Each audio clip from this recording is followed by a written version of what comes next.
नमस्कार मित्रांनो, आज आपण आलो सोनाली कोंबडी पालन इथे होत आहे.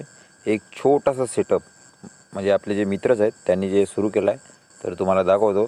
म्हणजे त्यांनी हा शेड बांधला होता सामान ठेवण्यासाठी, त्यांचं शेतमाल ठेवण्यासाठी, परंतु त्यांनी एका छोट्याशा जागेमध्ये कोंबडी पालन सुरू केलं आहे. तर बघू शकता, तुम्हाला दाखवतो. इथे त्यांची गायसुद्धा आहे.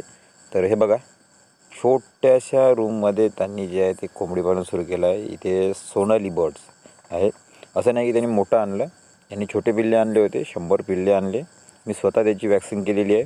तर वॅक्सिन कशी करायची त्याचा व्हिडिओ नंतर येईल, तुम्हाला कधी टाकील मी, लहान पिल्ल्याची बॅच येईल तेव्हा. तर बघू शकता इथे जे आहे ते त्यांचं आहे. तर तुम्हाला अंदर दाखवतो कशा पद्धतीने आहे. तर हे बघू शकता. तर हे जे स्टॉक दिसतं तुम्हाला, हे आता 4.5 महिन्याचं स्टॉक आहे. तर 4.5 महिन्यामध्ये तुम्ही ग्रोथ बघू शकता, किती फास्ट ग्रोथ झालेली आहे, चांगल्या पद्धतीने झाली आहे. तर याचा वेट आत्ता 1.5 किलो आहे. बघू शकता. आता काही दिवसानंतर हे अंड्यावरसुद्धा येतील. तर यांचं फीडिंग तुम्ही बघू शकता. याच्यामध्ये आता घरचं फीड चालू आहे. म्हणजे गहू, तांदूळ, ज्वारी, मका जे वगैरे आहे ते बारीक करून टाकत आहे, किंवा कंट्रोलमध्ये मिळते ते टाकत आहे.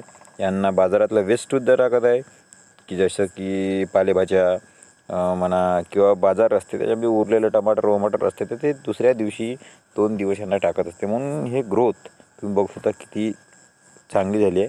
तर व्हिडिओमध्ये तेवढं दिसत आहेत नाही दिसत आहे ते मला माहीत नाही, परंतु मी नॅचरली जेव्हा बघत आहे तेव्हा शायनिंग एवढी सुपर आहे की 4.5 महिन्याचा बर्ड, एक नंबर क्वालिटी, एक नंबर वेट गेन, 1.5 किलो 4 महिन्यामध्ये तरी सफिशियंट आहे. ते पण पूर्णपणे फीडिंगवर नाही, घरगुती खाद्यावर आहे. सुरुवातीचे 2 महिने फीडिंग केली, आता घरगुती खाद्यावर आहे. बघू शकता. सांगा कसा वाटला फार्म, कमेंट करा. अशा नवीन माहितीसाठी